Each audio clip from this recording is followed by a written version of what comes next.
Nyuma yo kugwa igihumure, Shakira bamwohereje byihuse ku bitaro kubera inkuru Jerome yaramubwiye yiyongeraga kuko yarishinjaga ibyaha byo gufungisha Nike imyaka irenga 20. Ku kigo nderabuzima byaranze bamwohereza ku bitaro bikuru, akigeraho bamwinjiza mu cyumba cy'ubutabazi bwihuse.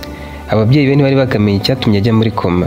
Umutima wari ukomeje kubarya, bari no gutekereza ko ashobora gupfa. Aho byari bigeze, dogiteri niwe wari ugiye kumwitaho. Yabajije ababyeyi bati umwana wanyu muratekereza ari iki cyatumye agwa igihumure? Nabo bati ntitubizi. Amakuru twakiriye na yuko yari ari kumwe n'umusore wari uvuye mu cya leta, akamubwira inkuru mbi yuko ari umukecuru wapfuye agahita agwa hasi. Dogiteri ati uwo mukecuru mwari mufitanye iyihe sano ku buryo agwa hasi? Mama Shakira ati nta sano nimwe twari dufitanye. Dogiteri ati none bari baziranye mu biki? Kuki yumvise ko yapfuye akagwa hasi? Nawe ati wasanga uwo musore hari ibindi yamubwiye. Ibyo turi kukubwira nibyo yasobanuriye polisi, natwe ntitubizi. Dogiteri yamwitegereje mu maso umwanya munini, yitegereza n'umugabo we, arababwira ati niba hari icyo muri guhisha muri guhemukira umwana wanyu. Icyiza nuko mwavuga ibindi bibazo byose byaba byarabayeho cyangwa icyo yarahuriyeho n'uwo mukecuru. Yarigariye ati nako uwo musore niwe umuzane hano, niwe nkwiriye kuba nganira nawe, kuko uyu mukobwa wanyu ashobora kumara igihe kinini bitewe n'icyateye iki kibazo n'ukuntu umubiri we wakira ubuvuzi, kandi hamenyekanye icyateye kugwa kwe byatuma akira vuba. Twamenye ko tumwitaho. Mwari muzi ko hari n'abamara amezi nubwo atari kenshi bibaho bakiri muri koma, none muri kwanga gutanga amakuru ahagije ngo tubone uko tumufasha. Se wa Shakira yahise ahamagara abapolisi bari ku murenge abasaba ko bamufasha kubona umusore wari waganiriye n'umukobwa we akajya muri koma. Wa mupolisi Benon wari warakira inyandiko nyinshi za Shakira amusaba kurenganura Nike, yigiriye kwa Jerome bajyana ku bitaro. Bakigeraho Benon yaganiriye na dogiteri amusaba ko bakorana bakamenya niba ibyo kugwa k'umukobwa bifitanye isano no gufungwa kwa Nike. Ibyo byatumye Jerome ajyanwa mu cyumba cyarimo dogiteri na Benon. Dogiteri amusubirishamo ibintu byose uko byagenze. Nk'uko yabivugiye kuri polisi, yazubiyemo ko yamubwiye inkuru y'uko nyina wa Nike yapfuye, uwo mwanya agahita agwa hasi.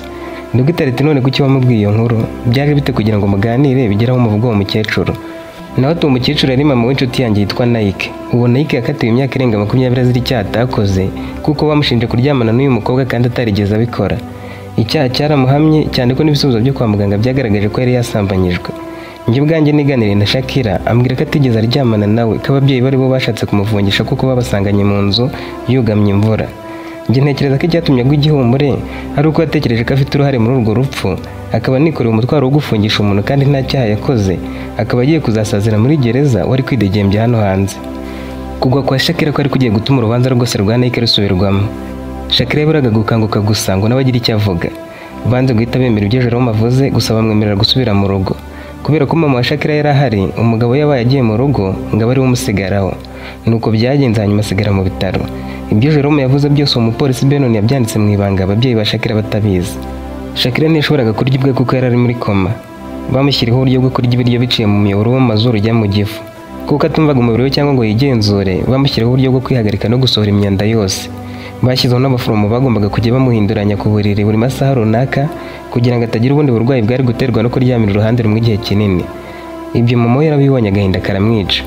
Umwana we wari mu biruhuko bisoza umwaka wa 4 w'amashuri yisumbuye yasaga naho nta cyizere cyo kuba afite. Wa mudogiteri wamukurikiranaga yamuhaye itegeko ryo kujya amesa imyenda ye ku gihe, ntizigerezamo umwanda na muke, akanamukorera isuku ihagije y'umubiri. Nanone yagombaga kujya amufata amaboko n'amaguru agasa n'ubirambura kugira ngo imikaya idatakaza imbaraga cyane, kuko kutanyeganyega igihe kirekire byashoboraga kwangiza imikaya ye.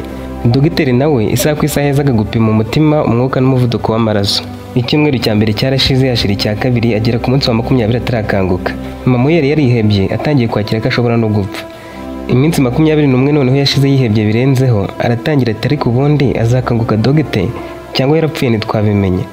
Dogiteri ati umwana wawe ari mu mimerere y'igihe ubwonko buba butagikora nk'uko bisanzwe.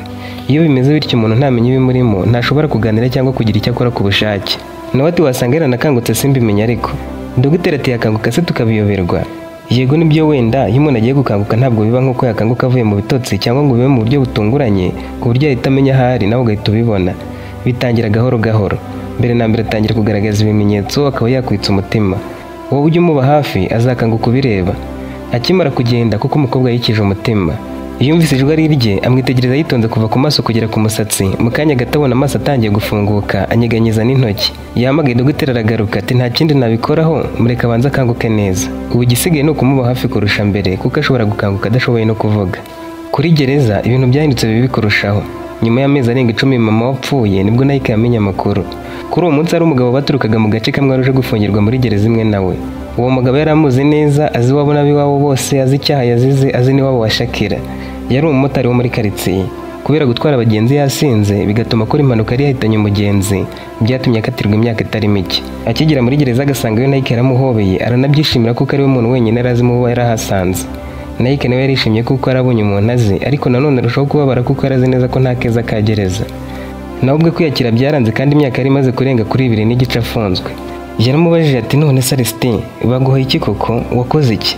Nawe ati byihorere Nike, ntiwabyumva rwose. Yamubwiye uko byagenze ati hari ku mugoroba abagenzi babuze burundu. Naravuze nti reka nigire kunywa agacupa mbone gutaha.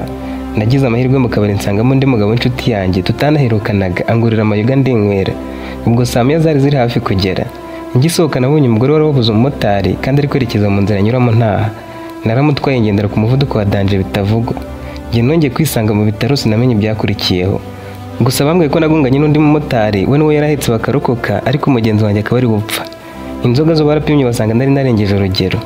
Yewe naho naguye naraharutse kandi ubwo urabyumva zari inzoga gusa. Nike yaramwihanganishije, uwo mugabo ati ahubwo ninjye bagakwiye kukwihanganisha kuko ntituri hano kubera ibyaha bimwe. Yego njye nishe umuntu kubera uburangare no gutwara nasinze, ariko wowe wazize umukobwa ubu wasanga yirwa asambana kandi wowe uzira ko wabikoze rimwe gusa. Nike nawe yarirekuye amubwiza ukuri, amubwira ibyabaye byose by'uko atigeze aryamana na Shakira. Aristide ati sibyo nakubwiye se, uko ninjye wakabaye nguhumuriza. Ibaze kuri hano urengana uri kumwe n'abantu bakoze ibyaha bikaze. Ikibabaje nuko nshobora no gufungurwa mbere yawe. Nike ati none se amakuru ya Shakira, bwa mbere bakimufunga yazaga kunsura, niyi matera niyo wayinzaniye none ntaheruka. Umutipe twiganaga nawe ngo ni Jerome ntaragaruka kunsura. Wari umukunzi wanjye wese nakubwira, ubanza atazi naho mfungiwe. Aristide atumva uriya mukobwa ubanza ko yaragukundaga, ariko uziko nemeye ko urengana. Nike ati kubera iki se kandi? Nawe atibaze ko kumva ko mama yapfuye byatumye ajya muri koma. Nike ati numvise nabi cyangwa uvuze ngo byagenze bite? Aristide ati nyine natangiye kujya mu byo kuburana amakuru ari gucicikana ko yaguye igihumbure. Bamuvanye ku kigo nderabuzima bahita bamujyana ku bitaro bikuru. Nike ati so umukobwa ndi kukubaza, uwo uvuze wapfuye ni mama we cyangwa numvise nabi? Nawe ati mama wese azagiye ko akomeye. Navugaga ko ari bwo yarakimenya ko mama we yapfuye. Nike ati mama wanjye yarapfuye? Aristide ati nibwo ubimenye se? Ntabwo uzi ko mama we yapfuye? Twamushyinguye kera washize hafi umwaka. Yagize agahinda ararira amarira yenda kumushiramo. Yariraga boroga nk'uruhinja ku buryo abandi bari bafunganye muri gereza bagize ngo Aristide hari icyamugeze.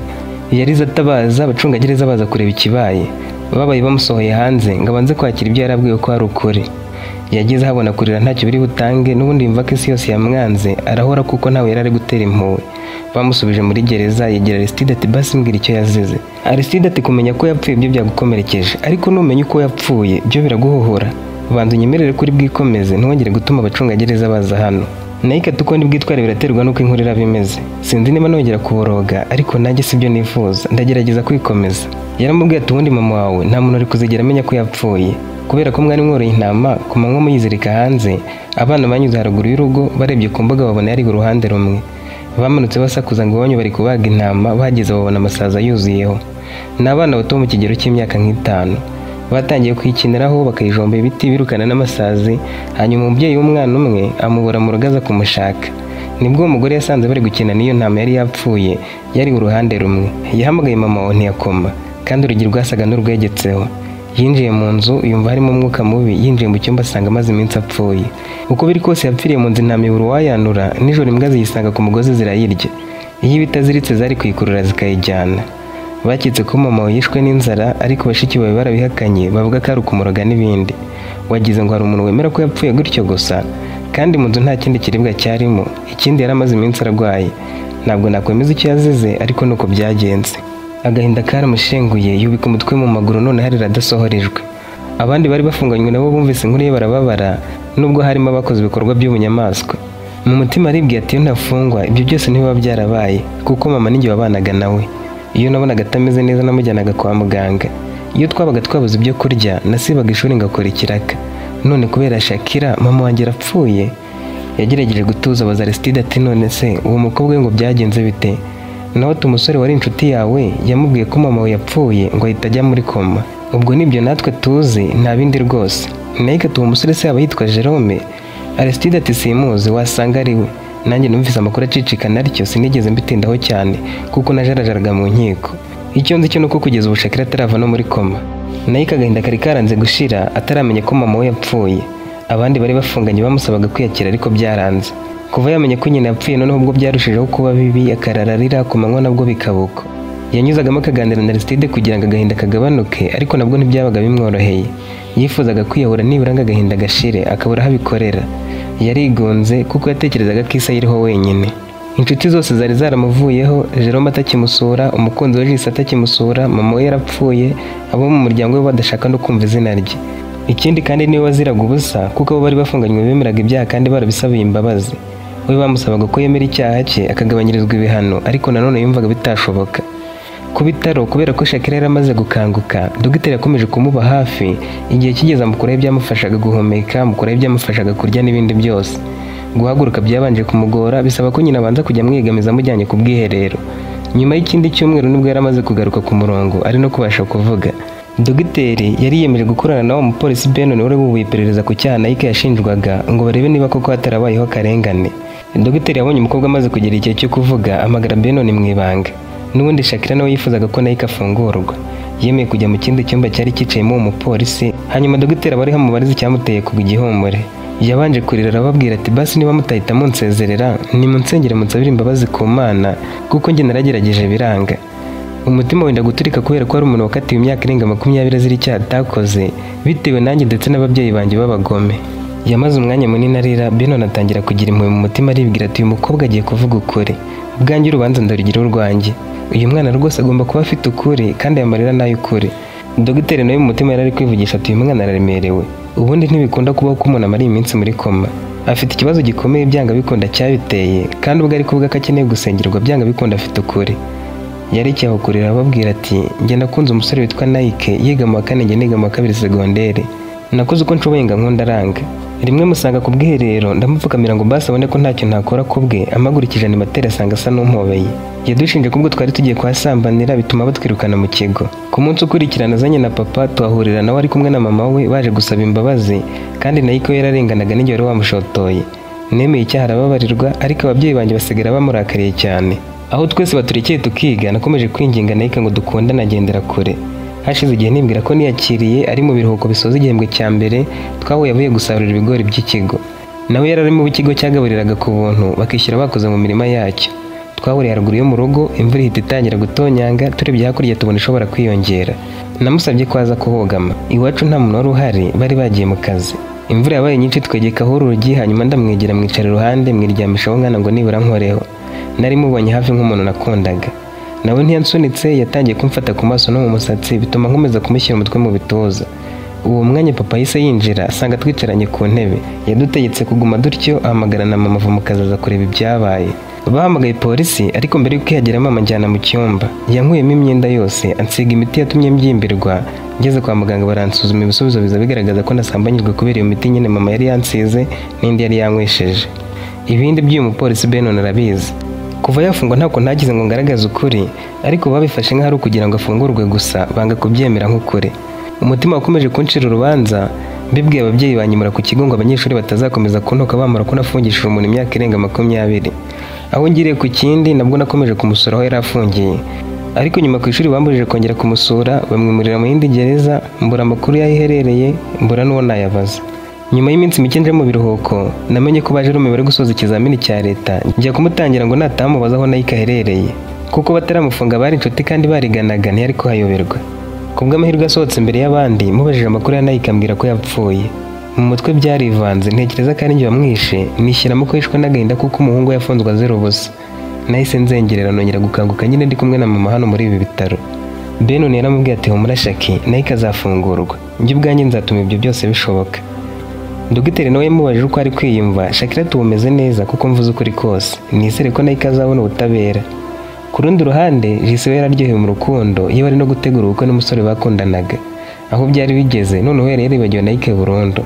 Baje gufata irembo kandi ibyo gusaba no gukwa nabyo byari hafi. Jerome yamenye amakuru ko bafashe irembo, aramubaza ati ariko nga Nike yararenganaga agahita afungurwa, wakomeza gahunda zawe? Nawe ati Nike namwikuyemo kera, sinyimukunda rwose, kandi umusore tugiye kubana nta cyantwaye. Urumva yamaze no gufata irembo nyine byararangiye. Yantanzeho byinshi, sinamuhemukira na gato. Benon ubwo yigiriye mu rukiko asaba ko urubanza rwa Nike rusubirwamo. Amakuru yose yari yakuye mu iperereza yarayafite, kandi Jerome na Shakira bari bahari ngo batange ubuhamya ku rukiko. Dogiteri nawe yari umutangabuhamya kuko Shakira yamubwiye byose byatumye ahungabana. Hashize iminsi 3 mbere yuko Shakira bamusezerera, Benon yagarutse mu bitaro aje kumuganiriza kugira ngo amuremo agatima kuko arabigeze kurabikurikirana. Yamusanze yicaye ku gitanda, asanga mama ahagurutse agiye kwishyura amafaranga y'ibitaro. Amaze kugenda, Shakira yarebye Benon aramubaza ati ko namaze kuvuga ukuri kose bizagenda bite? Yaramusubije ati ibyo wavuze nibyo byabaye bitangiza urugendo rwo gusubira mu rubanza rwa Nike. Mbere twaze kwizera ibyo wavugaga, ariko bigiye kirageze ngo kuri gutsinde. Shakira ati nizere ko rugiye gusubirwamo, ariko se niba urabitangiza birasaba ko ajurira cyangwa nigire kuvuga ko urubanza rwe rwaciwe nabi. Benon yaramubajije ati se witeguye kubona ababyeyi bawe bafungwa kubera uruhare bagize mu ifungwa rya Nike kandi bose bazafungwa, uzabigenza ute? Uriteguye? Mbwira niba witeguye ndagufasha uko nshoboye Nike ahabwa ubutabera. Urahitamo ndi hagati y'ababyeyi bawe? Yikanzemo ataryubwo n'ibyo birimo, none se bose barabafunga nawe ati bagomba kubafunga kuko bose babikoze bafatanyije. Shakira ati mbwira icyo amategeko ateganya rero, biragenda bite byanyabyo? Kuko ndumva byose ari kimwe. Bafunguye Nike bo ntibabafunge bakamenya ko afunguye kuko navuze ukuri, nabwo mama yanyica. Bafunzemo umwe ndagasigara, uwasigara yajya ndaza ku nkoni bikaba byatuma mpunga mu rugo. Yaramusubije ati ababyeyi bawe bakoze ibyaha byinshi. Icya mbere ni uguhimba ibimenyetso kugira ngo umuntu hamwe n'icyaha atakoze ari byo kugusiga imiti no kukunywesha indi. Icya kabiri ni ukugukoresha nk'intwaro. Muri make bashyize umuntu mu buroko ku kinyoma, kandi icyo ni icyaha gikomeye mu mategeko y'igihugu. Nawe bagukoreye ihohotera rishingiye ku mibanire hagati y'ababyeyi n'umwana. Ibi ni ibyaha biremereye, ntibababarirwa n'amategeko ngo nuko ari ababyeyi. Nawe ati birashoboka ko urukiko rwakomera impamvu zoroshya igihano kuko wagize ubutwari bwo kuvuga ukuri, kandi nabo bashobora kwicuza bakabisabira imbabazi mu ruhame no mu rukiko. Ikindi bakiyemeza gufasha Nike mu rugendo rwo kwiyubaka nk'uko amategeko abiteganya. Ariko ibi ntabwo bivuze ko bahita bababarira. Ibintu byonyine bishobora kubaho ni ukugabanya igihano, bakaba babakuriraho 1/2, bagafungwa ariko ntibafungwe igihe kirekire cyane. Icyiza cya nyuma cyabaho nubwo ntacyizeye neza ni uko bashobora gukatirwa igifungo gisubitse. Shakira ati igifungo gisubitse ni iki? Benon ati igifungo gisubitse ni igihano urukiko ruba rwakatiye umuntu ariko ntigihite gishyirwa mu bikorwa ako kanya. Aho kumufunga ako kanya urukiko ruhitamo kugisubika, ni ukuvuga ko igifungo bahitamo kukireka kikaba gihagaritswe mu gihe runaka. Bikorwa iyo hari impamvu zifatika zatuma rufata icyemezo ko umuntu adakwiriye gufungwa ako kanya. Iyo umuntu akatiwe igifungo gisubitse aba ahanishijwe imyaka runaka y'igifungo ariko ntajyanwa muri gereza. Ahabwa igihe runaka, urugero nk'imyaka 3 yo kwitwararika. Iyo muri icyo gihe akoze ikindi cyaha, cya gifungo gisubitse cyongerwa ku gihano gishya. Tuvuga ko wenda babahaye igifungo gisubitse cy'imyaka 3, hanyuma muri iyo myaka 3 bakakugirira nabi bakuziza ko watanze amakuru. Bafungirwa ko bakugiriye nabi wenda nk'imyaka 2, hakiyongeraho n'iya cya gihano gisubitse ikaba 5. Gusa ishize batongeye gukora icyaha, icyo gihano gisubitse cyaba kirangiye, urukiko rukavuga ko barangije igihe cyabo cyo kugeragezwa, maze bagasigara ari abere kuri icyo gihano. Shakira bitekereje aramubwira ati ndumva byose bitoroshye, ariko n'ubundi namaze kuvuga ukuri kose byararangiye. Igisigaye ahubwo ni ukubwira mu rugo bakemera icyaha bagasaba imbabazi ku buryo babaha igifungo gisubitse. Benon ati niba urabasha kubaganiriza bakabyumva byaba byiza kurushaho, kandi niyemeje kugufasha uko nshoboye. Shakira ubundi si impamvu zatuma habaho ko gusubika igifungo ni izihe?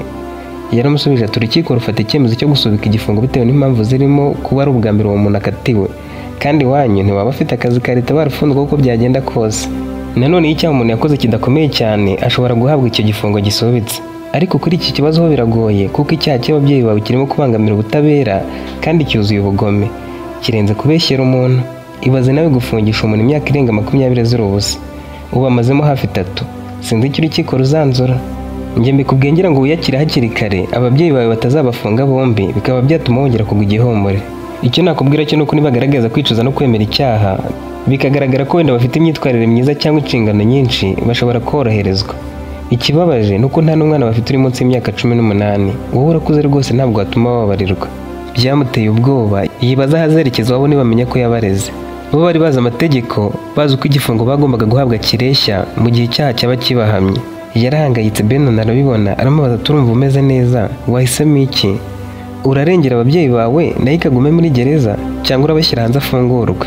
Shakira ati nawe urabizi ko nta mwanzuro ngifite, uri kubimbaza uzi ko ibyo nahitamo byose bitakuraho ibyabaye kuko narangije kubivuga. Nkunda papa na mama ariko bakoze icyaha, wenda iyo adafungwa yari kuzanyikundira. Bo bazaba bazize icyaha bakoze ariko nayo kwazira ibyo atakoze. Icyo nshaka no gutuza mu mutima, kandi sinatuza nzi ko umujene turi mu myaka imwe yakatiwe imyaka irenga 20 azira ubusa. Papa na mama nibafungwa nzababara, yewe sinzabyakira vuba. nzahomba byinshi kuko banyitaho, bazatakaza akazi, bantakariza icyizere kandi nibafungurwa bakomeze kunyanga, ariko nzabyakira. Benon yamurebye mu maso aramubwira ati Shaki, ufite umutima ukomeye pe, ariko se urakomeje? Niba kuko ukomeje nkwiriye gutuma nayo ikabona ubutabera. Shakira ati ahubwo bizatwara iminsi ingahe? Nawe ati bizatwara igihe gito. Ubu ni ngombwa ko hategurwa dosiye nshya igashyikirizwa urukiko rusesa imanza. Bazahita bamufungura, ababyeyi bawe nibahamwa n'icyaha nabo bahanwe. Ibi byose babiganiraga mama akiri mu byo kwishyura amafaranga y'imiti. Benon yari yanditse ibintu byose baganiriye kandi yiyemeje gukora ibishoboka byose nayo ikakabona ubutabera kuko byari bimaze kugaragara ko arengana. Shakira asigaye ku gitanda yararwariyeho, Benon ajya kuba aganira na dogiteri. Yaramubajije ati none bigenda bite kugira ngo muganga yemeze ko umwana yasambanyijwe kandi nta byabaye? Iyo miti avuga bamusize niyo bamunywesheje urayizeye? Dogiteri ati n'ubundi hari ibimenyetso birebeshwa ijisho, si ngombwa ko bamushyira muri sikaneri, ariko nanone uwo muganga akwiriye guhatwa ibibazo, wasanga hari urundi ruhara bifitemo. Reka njye kubaza Shakira niba akibuka umuganga wamupimye uwo ari we. Yaragera amubaza ati waba wibuka umuganga watanze ibisubizo by'uko waryamanye na Nike? Nawe ati yego, asanzwe ari inshuti ya mama ngo baraniganye. Dogiteri yamubajije izina rye, uwo mwanya ahita amuhamagara Benon yumva. Yamuhamagaye arakaye ati nutambwira ukuri ndagutangira raporo kandi nureba nabo ufungo zira gufatanya icyaha cyo kugambanira Nike. Uwo muganga ati nyakubahwa, murabizi ko iyo habaye icyo kibazo umwana abanza kuganirizwa akabazwa uko byagenze, ariko mama Shakira yambujije kugira icyo mubaza cyane ko umwana nawe yasaga n'uwarembye afite intege nke. Yanambwiye ko nimbimubaza atari bubyemere. Nanjye siniriwe ngira icyo mubaza, narebesheje ijisho kandi yari yabyimbye, byarigaragazaga ko hari icyabaye. Njye ntacyo umutima unshinja rwose. Urabizi ku kigo nderabuzima nta bundi buryo dukoresha, n'ubusanzwe nawe uzi. Benon nabyo yahise abyandika. Yaramenye ko umuganga yabanje guhamagarwa kandi kandi inshuti ya mama wa Shakira. Benon agiye kugenda yabajije Shakira ati waba ufite telefone? Nawe ati ndayifite. Yamugiriye inama tuzafungura application ifata amajwi, nurangiza uganirize mama umusobanurira impamvu waguye igihumure. Uzabonereho unamubwire ko ibyabereye mu cyumba bibwiye abapolisi. Ndabizi nawe azivamo kubaza impamvu wamureze anagutera ubwoba bw'ibyo agiye kugukorera. Ayo majwi uzayabike neza, uzayakoresha utanga ubuhamya. Niba koko wiyemeje gufunguza Nike, nizere ko ibi bitari bikunanire. Shakira yarabyemeye, hanyuma Benon yisubira kuri sitasiyo. Mama we yavuye kwishyura ahura na Benon amenya ko yaganiraga n'umukobwa we. Yahamagaye umugabo we amubwira ko umwana bamaze kumusezerera, hanyuma aza kubatwara mu modoka. Bageze mu rugo Shakira yicara mu ntebe bamubaza icyo ashaka, ababwira ko akeneye amazi yonyine. Uwo mwanya aribwirije afungura record kugira ngo atagira ikiganiro na gito bavuga ku byabaye kikamucika. Nyina adatinze yahise amubaza ati ariko uriya mupolisi mwaganiraga ibiki? Yakubazaga ibiki? Nizere ko mwaganiriye ibintu byinshi. Shakira ati mama, nashidutse nabivuze, navuze ibyabereye mu cyumba byose. Nyina ati wowe ntumbwire ko hari ikintu wabwiye umupolisi?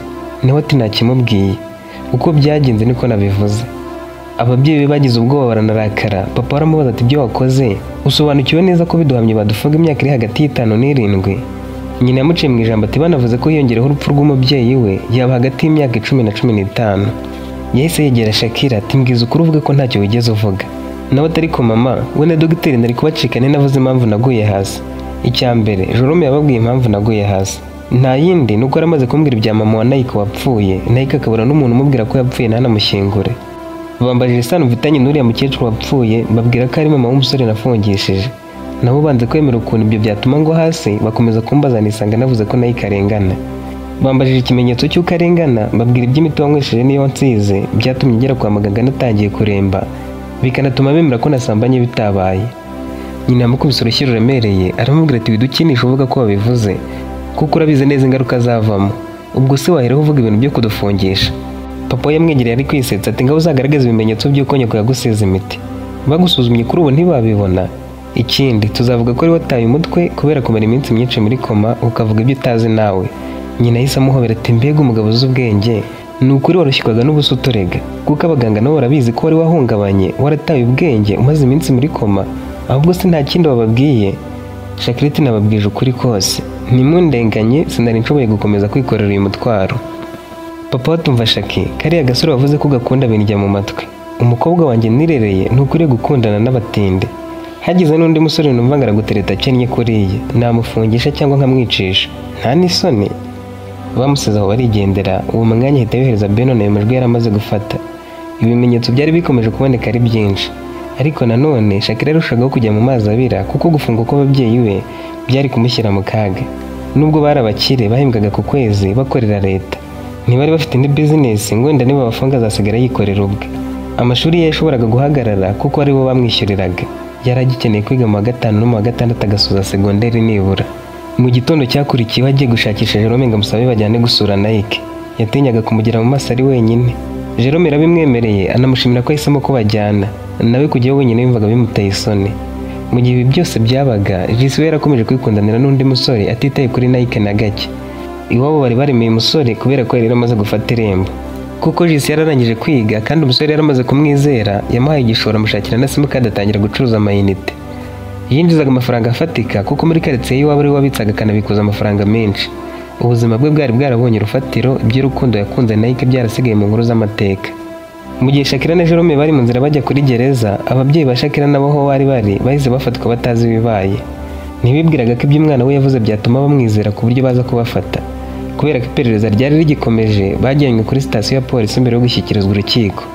Shakira yapanze na Jerome ko bari buze kuganiriza Nike nibamusanga kuri gereza. Jerome yari kubanza kuvuga ko aje kumusura, bakamumuha bakaganira, akabanza kuvuganira Shakira amubwira ibyabaye byose, anisobanura ku mpamvu yatinze kumusura. Iminota yari gushira amaze kumubwira ko Shakira yatanze ababyeyi be, akabarega ku ruhare bagize mu kumufungisha kandi ko iperereza ryatangiye bundi bushya. Ibyo byari gutuma Nike asa n'ucururutse, akamera kuvugisha Shakira kuko ari kubaha icyizere ko ashobora kurekurwa vuba. Bagezeho bari ko babigenza, Jerome amubwira ibyo byose mu minota mike yaragenewe. Umwanya urangiye, Shakira nawe yavuze ko aje gusura Nike barabahuza.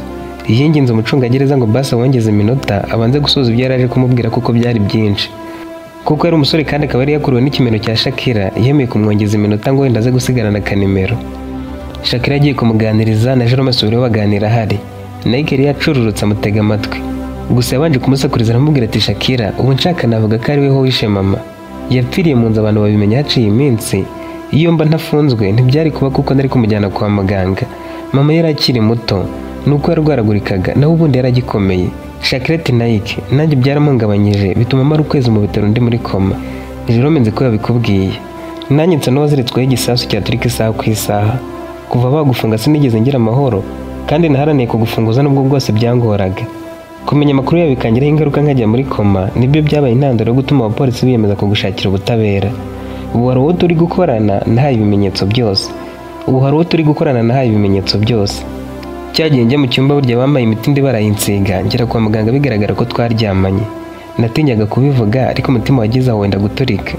None kuba narabivuze biri butume papa na mama bafunga imyaka myinshi. Jerome yabaga amwunganira abwira Nike ukuntu Shakira ntabwo atagize ngo amufunguze. Bakiganira telefone ya Shakira yarasonnye. Yabonye ari papa umuhamagaye. Yamwitabye yazamuye ijwi mu masegonda make aramubwira ati Shakira, ubu baradufunze njye na mama wawe. Utuzanire matera n'amashuka kuko badufashe turi mu kazi. Uzana amasuma 2, isabune, amavuta n'imyenda yo guhindura yanjye n'iya mama wawe hamwe n'inkweto zifunguye. Kandi uko biri kose tuzize umunwa wawe. Uzi ko batuzanye batubwira ngo bagiye kongera gukora iperereza ku cyaha cya Nike. Telefone yahise ivaho. Shakira yagizemo agahinda abwira Nike ati wabyumvise. Uko biri kose nawe bashobora kuba bagiye kugufungura kuko ababyeyi banjye bamaze kubafunga. Nike yishimyemo aramubwira ati Shaki, ndumva nkuri kugushimira nanone nkumva nkuri kugusabira imivumo. Sinzi icyo nakubwira. Icyo nemera cyo nuko wari ufite ubushobozi bwo kwituriza ntubyirukemo kandi utabikorana ariko uzagumamo. Nubwo wenda batandekura uruhare rwawe ndarubona. Nawe wigomwe byinshi harimo n'ababyeyi. Nibiba bizaba bitewe nawe. Mbaye ngushimiye uretse ko bitakuraho ko byose byatewe n'uko wankunze. Sinzi icyo navuga gusa ndagushimiye. Yashimiye na Jerome hanyuma amusezeraho baratahana basubira mu bandi. Yasubiye mu zindi mfungwa afite akanyamuneza. Aristide amubonye arumirwa. Kuva yamusanga muri gereza nibwo yaramubonye amwenyura. Ubundi yabaga arira, amarira yamanutse ku matama cyangwa akamara iminsi nk'ibiri nta muntu avugisha. Barenze ku marembo ya gereza, Shakira atangira guhangayika. Yabajije Jerome atari nkawe wari gukora iki hagati yo gufungisha ababyeyi bawe no gufunguza umuntu ukunda ubizi ko atagukunda. Jerome ati mvuze ko wari ukwiye gufunguza Nike wenda wavuga ko mbitewe nuko ndi inshuti ye. Ariko ibyo ukoze n'Imana izabiguhembera. Nta wamenya ababyeyi bawe bashobora kubafunga igihe gito cyangwa bakabaha igifungo gisubitse. Icyo ntashidikanyaho nuko wahisemo neza. Iyo wenda byashobokaga Nike akabasabira imbabazi. Ubundi se azabaramira iki kazaba afunguwe. Ikindi ntiyasubiza ibihe inyuma gakureho kuba yarafunzwe. Ari bishoboka namugira inama akazabaha imbabazi batarabakatira wenda byatuma hagira ukundi bigenda bakaba bamuhinda ishyize akababaro gusa. Sinzi uko amategeko abiteganya ariko ari bishoboka nibyo byagakozwe. Shakira yamurebye mu maso neza aramubwira ati ibintu uvuze bishobotse. Nike akemera kubabarira akabasabira imbabazi bakazibane babafunge. Niyo nahita nipfira naba nsoje misiyo yanjye. Jerome ati ninjye ubivuze kandi ntabwo nzi icyo amategeko abivugaho. Icyaha bakoze kiraremereye, sinzi ko kuba yabasabira imbabazi byatuma badafungwa. Ababyeyi bawe baragufite, bo bageze ku byiza byinshi, ariko Nike nta mwana afite kandi nibwo yarakeneye kwiyubaka. Nubwo ntizeye neza ko bari mufungure, ariko Imana izaguhembera umutima w'ubutwari wagaragaje. Haburaga ibyumweru 2 gusa amashuri agatangira, Shakira akajya mu wa 5 segonderi. Amezi 2 asoza ikiruhuko gisoza umwaka yari hafi kurangira. Ababyeyi be nibo bamwishyuriraga kandi bari bagiye gufunga imyaka itari mike. Nta muntu yari afite yagisha inama n'umwe kuko yumvaga ko bose bamubwira ibyo nawe yakibwiye. Yageze mu rugo afata utumatera 2 tw'abashyitsi twari mu rugo, ashaka umumotari ko tumutwaza, atwara n'ibindi byose bari bamutumye. Kuko yarabijyanye amasaha yo gusura yarangiye, nta nubwo yababonye, ahubwo yabihaye Benon ngaze kubibaha. Yari afite ubwoba, Benon abibonye aramuhumuriza, amubwira ko icyambere ari ukugira amahoro mu mutima kandi ko ibintu bizagenda neza. Yanarengejeho ko ababyeyi be nibaramuka bafunzwe yazamwisandura akamubwira ikibazo cyose yaba afite nawe akamufasha. Nubwo Shakira yari yemerewe ubufasha ntibyakuyeho guhangayika, ahubwo amaze kugenda yatangiye kwibwira ko Benon nawe afite ibindi amushakaho. Yari akiri umusore kandi birashoboka ko yifuzaga umukunzi. Yaribwiye ati wasanga ari kumfasha kugira ngo ababyeyi banjye nibafungwa azamfatirane no kumpa ubufasha abone uko antereta, kandi njye sinamwemera, no mu nzozi zanjye ntabwo nakundana n'umupolisi. Ibyo yabitekerezagaho ntabikuye. Benon nta kintu yari yigeze amubwira nyuma yo kumwemerera ubufasha, nta nubwo wenda yamurebaga ukuntu cyangwa ngo amwitwareho ukundi. Nibyo yiyumvagamo ashingiye ku kuba yari ari kumugirira impuhwe cyane. Yatangiye kurira, umutima uramurya abura uwo atakira. Igisubizo yabonaga hafi kwari ukugura ibinini akiyahura kuko yaratangiye kubona ko ntacyo kimaze ku isi. Yabonaga ari nk'icyorezo mu isi, aho ageze hose hateza ibibazo. Kuri iyo gereza nyina yafungiwe mu cyumba cy'abagore, se nawe bamufungira mu cyumba cy'abagabo. Aho buri wese yari ari, mu mutima yararakariye cyane Shakira ari no gutekereza ku kuntu azaburana kandi agatsinda. Ntibari bazi ko Benon afite ibimenyetso bihagije birimo n'amajwi byashoboraga kubafungisha. Banatekerezaga ko bashobora gufungwa mu buryo bw'igifungo gisubitse, ariko icyaha bashinjwaga cyari kiremereye cyane. Nta kintu na kimwe cyari kubarengera mu gihe bari kuba hamwe n'icyaha. Jerome akiva muri gereza gusura Nike, yanze kubyihererana ahamagara Jesse amubwira ko Nike bagiye kumufungura byanga bikunda kuko Shakira yari yatanze amakuru yose y'uko arengana. Yagizemo ubwoba, umutima uramusimbuka nawe ayoberwa ibibaye. Yaramubajije turavuga ukuri, ashobora gufungurwa koko? Jerome atagomba gufungurwa kuko ababyeyi ba Shakira nabo bamaze kujyanwa kuri polisi ngo habanze gukorwa iperereza neza.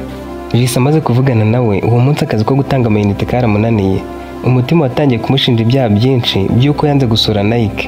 Yari afite ubushobozi bwo kumusura ariko yinangira umutima kuko yibwiraga ko azamuramo imyaka irenga 20.